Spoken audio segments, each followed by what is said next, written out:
Hi, it's HardReset, and today I'll show you how to change the filters on Electrolux Comfort 600. First, power off your AC. Okay.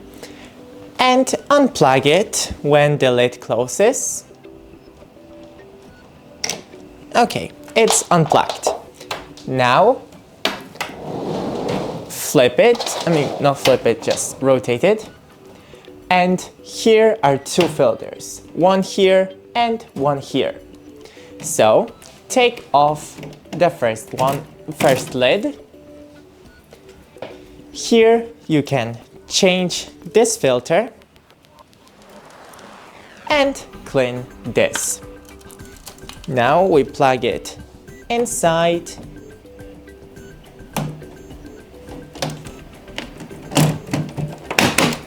Okay, and I kinda don't know how to show you the other one because I need to unscrew this and I don't have a screwdriver on me right now, but it's the same. You just unscrew this one and take this off. That's it. Don't forget to leave a like and see you in the next one.